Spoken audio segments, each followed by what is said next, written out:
میری ساس ایک دائی تھی اور اس کا 30 سال کا تجربہ تھا۔ میری شادی کی پہلی رات ہی اس نے مجھے بلا لیا اور مجھے چیک کرنے لگی۔ اچانک ہی اس کے چہرے کے تاثرات بدلے اور کہنے لگی کہ تم تو حاملہ۔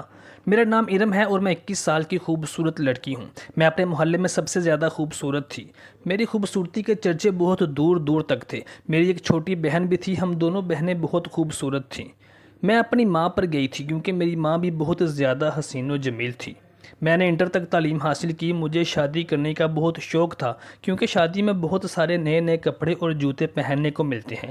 میں ہر وقت شادی کے خواب سجاتی رہتی، لیکن وہ میرا بچپنا تھا، اس لیے سب گھر والے میری اس بات کو نظر انداز کر دیا کرتے تھے۔ میرے ابو کی دکان تھی اور بازار میں ان کی دکان خوب چلتی تھی۔ ان کی دکان میں فروٹ چاٹ، دہی بھلے، سموسے، پکوڑے بکتے تھے۔ ہم بھی جب کبھی بازار جاتے تو ابو کی دکان سے خوب پیٹ پوجا کر کے یہ چیزیں کھا کر بازار میں خریداری کرتے۔ میری بہن ابھی میٹرک میں تھی اور اس کا نام مریم تھا۔ ہم دونوں بہنوں میں بہت دوستی تھی۔ ہم ایک دوسرے کی چیزیں اور کپڑے بھی استعمال کر لیتی تھیں۔ میری ماں اور میرے باپ ہم دونوں کو بہت پیار کرتے تھے اور ہمارا خاندان بہت ہی سکھی اپنی زندگی گزار رہا تھا۔ آج کل میں انٹر کر کے گھر پہ تھی، ہر وقت اپنی امی کا سر کھاتی رہتی تھی۔ کبھی کبھی کوئی چیز ان سے بنانا سیکھ لیتی اور اکثر ان کے پاس جا کر ویسے ہی کھڑی ہو جاتی، کوئی کام نہ کرتی۔ میری ماں کی طبیعت کچھ دنوں سے بے حد خراب ہونے لگ گئی تھی۔ اچانک ہی ان کی طبیعت کو نہ جانے کیا ہوا کہ وہ گر گئیں اور ہم رونے لگیں۔ پھر ہم نے ابو کو دکان پر فون کیا کہ امی بے ہوش ہو گئی ہیں، تو میرے والد بھاگے بھاگے آئے اور ان کو ہاسپٹل لے کر چلے گئے۔ کافی دیر تک وہ واپس نہ آئے تو میں نے ابو کی دکان پر فون کیا تو دکان پر فون علی نے اٹھایا۔ علی ابو کی دکان پر کام کرنے والا ایک لڑکا تھا جو کہ 6-7 ماہ پہلے ہی ملازمت پر آیا تھا۔ وہ دیکھنے میں خوش شکل اور پڑھا لکھا لگتا تھا۔ اس کے کپڑے پہننے کی سینس بھی اچھی تھی۔ مجھے وہ بہت اچھا لگتا تھا اور ابو بھی جلد ہی اس پر اعتبار کرنے لگے تھے اور بہت جلد اس کو دکان کی ذمہ داری سونپ دی تھی۔ اکثر اس کے ہاتھوں ابو سودا سلف گھر بھیج دیتے تھے۔ علی نے فون اٹھایا تو میں نے اس سے پوچھا کہ ابو کا کوئی فون نہیں آیا، تو وہ کہنے لگا کہ میری بات ہوئی ہے، آپ کی والدہ بالکل ٹھیک ہیں، تو کچھ ہی دیر میں وہ واپس آتے ہوں گے۔ ابھی میں نے فون رکھا ہی تھا کہ ابو اور امی واپس آ گئے۔ میں نے جلدی جلدی سے امی کا ہاتھ پکڑا، انہیں صوفے پر بٹھایا اور پوچھا کہ آپ کو کیا ہو گیا تھا؟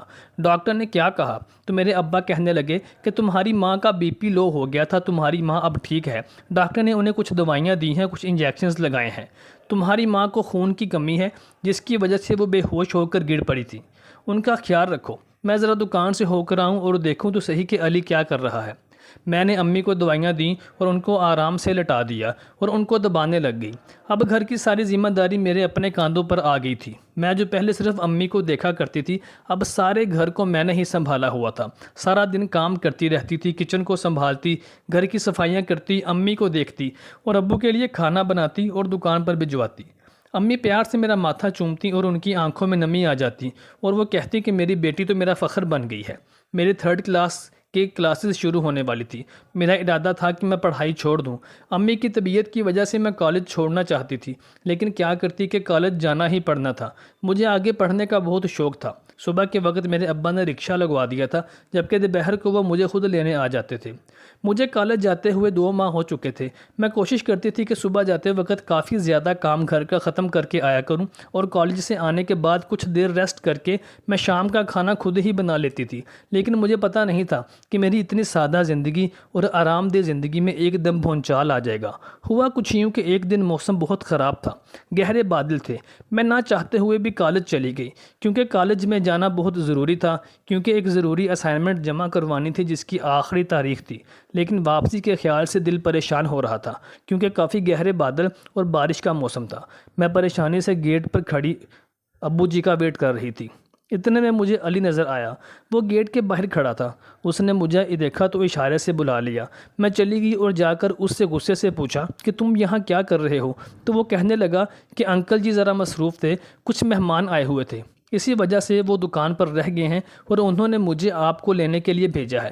میں آپ کو لینے آیا ہوں، جلدی بیٹھیں، بارش تیز ہو رہی ہے، ہمیں جلدی گھر پہنچنا ہے۔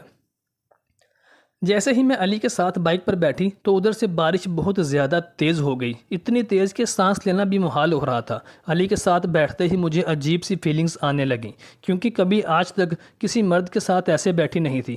بارش بہت تیز ہو گئی تھی، کچھ دیر ہی گئے تھے کہ اچانک سے سپیڈ بریکر آیا اور ہم دونوں اچھل پڑے اور میں اچھل کر علی کے ساتھ جا کر لگی۔ میرے احساسات اور میرے اندر طوفان برپا ہو گیا تھا۔ میں شرمندہ بھی ہو رہی تھی، لیکن میرے احساسات بے قابو ہو رہے تھے۔ کچھ ہی دیر میں ہم گھر پہنچ گئے۔ گھر جاتے ہی میں بستر پر ڈھیر ہو گئی، کیونکہ میری طبیعت عجیب سی ہو رہی تھی، عجیب سی بے چینی سی ہو رہی تھی۔ نہ جانے کیوں مجھے علی اچھا لگنے لگ گیا تھا۔ خیر اب وہ مجھے معمول سے کالج لینے آنے لگا، کیونکہ دکان پر رش ہوتا تھا، جس کی وجہ سے اکثر ابو دکان پر خود رک جاتے اور علی کو مجھے لینے کے لیے بھیج دیتے۔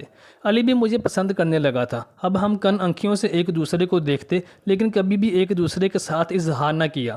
پھر آہستہ آہستہ ہم بات کرنے لگے، ہماری دوستی ہونے لگی، اور اب ہم اکثر کالج سے نکلنے کے بعد کہیں نہ کہیں بیٹھ کر کچھ کھا پی لیتے اور ایک دوسرے کے ساتھ بات چیت کر لیتے تھے۔ ایک دن علی مجھے کہنے لگا کہ میرا ایک دوست ہے، اس کے گھر والے شادی پر کسی دوسرے شہر جا رہے ہیں، اس کا گھر خالی ہوگا، ہم اس کے گھر پر مل لیتے ہیں، وہاں بیٹھ کر گپ شپ کریں گے اور کچھ کھائیں پیئیں گے، پھر میں تمہیں گھر چھوڑ دوں گا۔ پہلے تو میں نے انکار کیا، لیکن پھر ہماری بے تکلفی اس قدر زیادہ ہو چکی تھی کہ اس نے مجھے منا ہی لیا۔ خیر ہم دونوں وہاں پر چلے گئے۔ اس گھر میں داخل ہوتے ہی مجھے یہ احساس شدت سے ہونے لگا کہ میں نے اس کے ساتھ اس اکیلے گھر میں آ کر غلطی کی ہے، مجھے یہاں نہیں آنا چاہیے تھا، لیکن اب تو ہم آ چکے تھے۔ وہاں جاتے ہی نہ جانے کیسے ہم دونوں بہک گئے۔ اس کے بعد نہ جانے ہمارے درمیان کیا کیا ہوا کہ ہمارے درمیان ایک حیا کا، ایک جھجک کا جو پردہ ہوتا ہے وہ ختم ہو گیا، اور ہم نے حلال حرام کا فرق مٹا دیا۔ جب ہم لوگ اپنے ہوش میں واپس آئے تو بہت دیر ہو چکی تھی۔ میں شرمندہ سے سر چکائے بیٹھی تھی اور علی بھی شرمندہ سا سامنے نظر آ رہا تھا۔ میں نے اسے کہا کہ مجھے فوراً گھر چھوڑاؤ، لیکن وہ میرے آگے ہاتھ جوڑنے لگا کہ تم ناراض کیوں ہو رہی ہو؟ دیکھو اس میں میرا کوئی قصور نہیں ہے۔ میں اس کے ساتھ ناراض کیوں ہوتی یا اسے قصوروار کیوں ٹھہراتی؟ کیونکہ اس جرم میں ہم دونوں برابر کے شریک تھے۔ خیر وہ مجھے میرے گھر چھوڑ آیا۔ گھر آئی تو میری والدہ نے کہا تم اتنی جلدی کیسے واپس آ گئی ہو؟ مجھے ہوش ہی نہیں تھا کہ میں اتنی جلدی گھر آ گئی ہوں، حالانکہ مجھے چھٹی 2 بجے ہوتی ہے۔ میں نے کہا میری طبیعت خراب تھی، اس لیے میں گھر واپس جلدی آ گئی ہوں، میرا بی پی لو ہو گیا تھا۔ طبیعت کی خرابی کی وجہ سے 2-3 دن میں کالج بھی نہ جا سکی اور علی سے بھی رابطہ نہ ہوا۔ پھر کچھ دنوں بعد میں نے باقاعدہ کالج جانا شروع کیا۔ میں لاشعوری طور پر علی کی منتظر تھی کہ وہ مجھ سے شرمندگی کا اظہار کرے گا، اور میں اسے کہنا چاہتی تھی کہ اب جلد از جلد تم اپنے گھر والوں کو میرے گھر بھیجو تاکہ ہم شادی کریں۔ لیکن علی نہ جانے کہاں غائب ہو گیا تھا۔ ایک دن میں نے باتوں باتوں میں اپنے ابا سے پوچھ ہی لیا کہ ابو جی آج کل وہ لڑکا علی نظر نہیں آ رہا جو آپ کی دکان پر ہوتا ہے، وہ کدھر گیا؟ تو ابا کہنے لگے کہ میں نے اسے نکال دیا ہے، اس نے میرا بہت نقصان کیا، میری دکان سے چوری بھی کی اور کافی پیسے بھی غائب کیے، میرا کافی نقصان ہوا، اس لیے میں نے اس کو نکال دیا ہے۔ ابو مجھے غصے سے بتا رہے تھے اور میں تو جیسے سن کر ہکا بکا رہ گئی تھی۔ علی تب سے ہی غائب تھا، اس کا مطلب تھا کہ اس نے مجھ کو دھوکہ دیا، وہ مجھے بیچ راستے میں اکیلا چھوڑ گیا۔ میں بہت پریشان ہو گئی، مجھے یہ سوچ کر خود سے گھن آنے لگی کہ میں نے ایک ایسے شخص کو منتخب کیا جو دھوکے باز، چور تھا، فراڈ تھا۔ اسی دوران میری طبیعت، امی کی طبیعت ایک بار پھر بے حد خراب ہو گئی، میرے ہاتھ پیر پھول گئے۔ امی 2-4 دن ہاسپٹل رہ کر آئیں تو امی کو جگر کا مسئلہ تھا، ڈاکٹر نے انہیں مکمل آرام کا مشورہ دیا تھا۔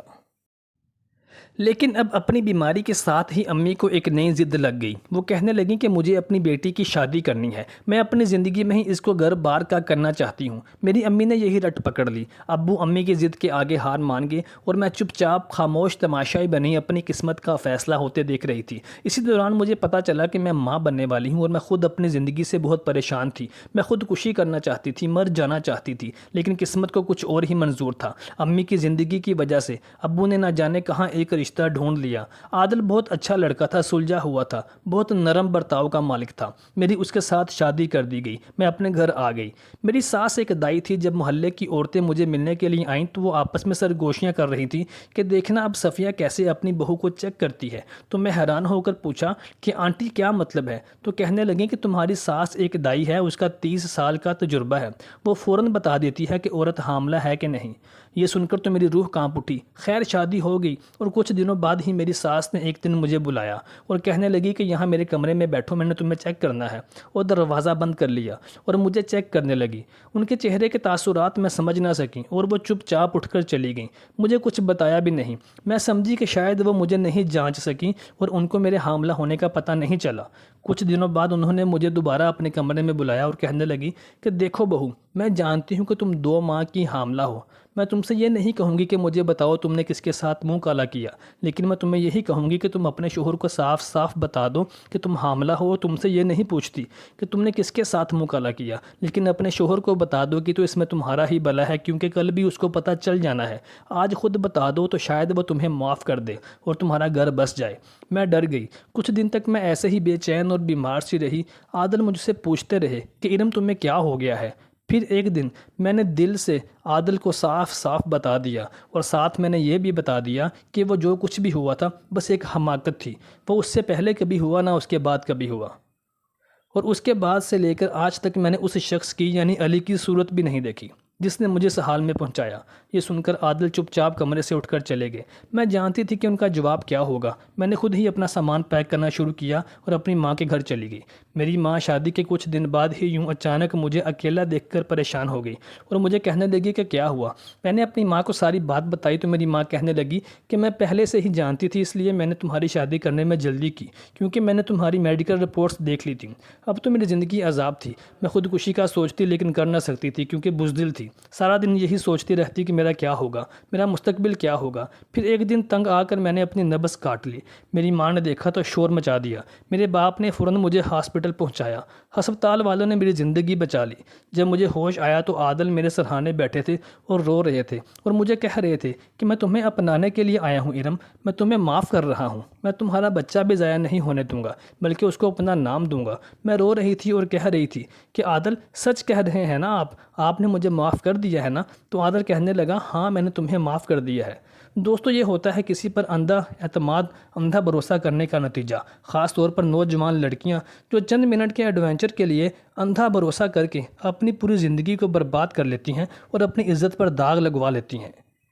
محترم دوستوں، امید کرتے ہیں کہ آپ کو ہماری آج کی ویڈیو پسند آئی ہوگی۔ برائے مہربانی ہمارے چینل کو سبسکرائب کیجیے گا۔